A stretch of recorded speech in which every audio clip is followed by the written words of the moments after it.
Selamat datang di Nagita Dakuna Channel edisi kesehatan. Kali ini kita akan membahas tentang alkalosis. Alkalosis adalah kondisi ketika darah mengandung terlalu banyak basa atau alkali akibat penurunan kadar asam dalam tubuh. Penyebabnya bisa karena menurunnya kadar karbon dioksida, elektrolit klorida, atau kalium. Keseimbangan kadar asam dan basa ditandai dengan nilai pH normal 7,35 sampai 7,45. Nilai pH yang kurang dari normal menandakan kandungan asam dalam tubuh lebih banyak. Sebaliknya, nilai pH yang lebih besar dari normal menunjukkan kandungan basa dalam tubuh lebih banyak. Kesembuhan alkalosis tergantung dari seberapa cepat penyakit ini didiagnosis dan ditangani. Makin cepat diobati, maka tingkat kesembuhan alkalosis akan makin baik. Penyebab alkalosis: keseimbangan kadar asam basa dalam tubuh diatur oleh paru-paru, ginjal, dan sistem penyangga kimia dalam tubuh. Saat terjadi gangguan keseimbangan asam dan basa, maka banyak fungsi organ yang terganggu. Alkalosis terjadi ketika kadar basa di dalam darah lebih tinggi dibandingkan dengan kadar asam. Berdasarkan penyebabnya, alkalosis terbagi menjadi dua. Alkalosis metabolik. Alkalosis metabolik terjadi bila tubuh kekurangan banyak zat asam, atau malah kelebihan zat basa. Kondisi ini dapat disebabkan oleh muntah yang berlebihan dan berkepanjangan hingga tubuh kehilangan elektrolit terutama klorida dan kalium.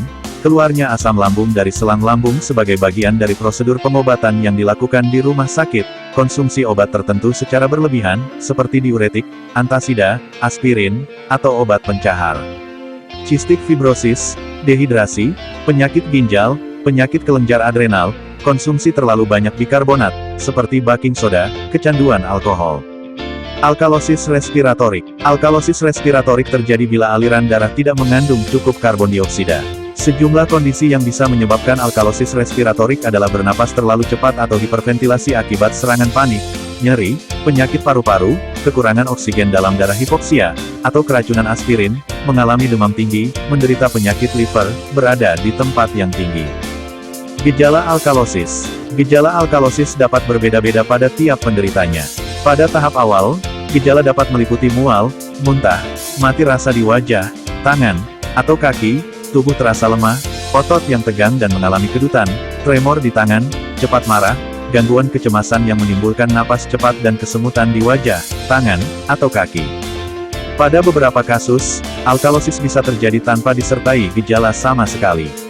Namun, pada kasus yang cukup parah, alkalosis dapat menyebabkan kejang otot yang disertai nyeri atau tetani. Kapan harus ke dokter? Lakukan pemeriksaan ke dokter jika Anda mengalami pusing, sulit berkonsentrasi, atau kesulitan bernapas. Gejala alkalosis dapat menyerupai gejala dari kondisi lain sehingga pemeriksaan perlu segera dilakukan untuk memastikan penyebabnya. Segera cari pertolongan medis jika gejala alkalosis memburuk atau muncul gejala yang lebih serius seperti penurunan kesadaran, kejang, sesak napas berat. Diagnosis alkalosis. Diagnosis alkalosis diawali dengan tanya jawab oleh dokter terkait riwayat kesehatan dan gejala yang dialami pasien. Setelah itu, pemeriksaan fisik lengkap akan dilakukan guna memastikan gejala. Untuk menegakkan diagnosis, dokter akan melakukan serangkaian pemeriksaan yaitu tes darah. Tes yang dilakukan meliputi tes analisis gas darah dan pemeriksaan kadar elektrolit darah. Tes urin atau urinalisis. Tes dengan mengambil sampel urin ini bertujuan untuk memeriksa kadar elektrolit dan pH urin.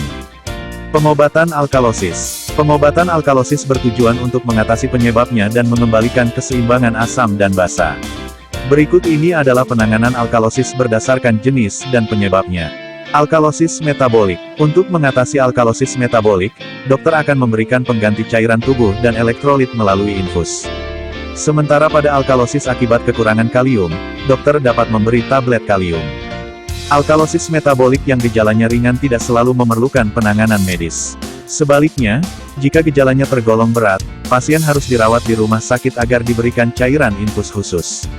Untuk alkalosis metabolik yang disebabkan oleh penggunaan obat secara berlebihan, dokter akan meminta pasien untuk menghentikan penggunaan obat tersebut. Alkalosis respiratorik. Penanganan pertama yang dilakukan oleh dokter adalah memastikan pasien memiliki kadar oksigen yang cukup dan mengembalikan kadar karbon dioksida kembali normal. Caranya adalah dengan memberikan oksigen melalui masker oksigen. Pada alkalosis respiratorik yang disebabkan oleh hiperventilasi akibat nyeri, dokter akan memberikan obat anti nyeri. Sedangkan pada alkalosis respiratorik yang disebabkan oleh serangan panik, dokter akan menganjurkan penderita untuk bernapas lebih lambat dan dalam, guna membantu meringankan gejala. Sambil memberikan penanganan, dokter akan mengamati tanda vital pasien, seperti suhu tubuh, denyut nadi, laju pernapasan, dan tekanan darah. Komplikasi alkalosis. Alkalosis dapat menyebabkan komplikasi bila tidak ditangani dengan tepat. Beberapa komplikasi yang bisa terjadi adalah gangguan irama jantung atau aritmia, seperti detak jantung terlalu cepat, terlalu lambat, atau tidak teratur, ketidakseimbangan kadar elektrolit darah, seperti kadar kalium rendah, koma. Pencegahan alkalosis. Upaya pencegahan alkalosis adalah dengan menghindari penyebabnya dan menjaga kesehatan tubuh, misalnya mengonsumsi makanan yang sehat, lengkap, dan bergizi seimbang, mengonsumsi makanan tinggi kalium untuk mencegah kekurangan elektrolit, mengonsumsi air minum yang cukup, terutama setelah berolahraga, membatasi konsumsi minuman berkafein, bersoda, dan beralkohol, berhenti merokok. Salam sehat, sampai jumpa di video selanjutnya. Terima kasih.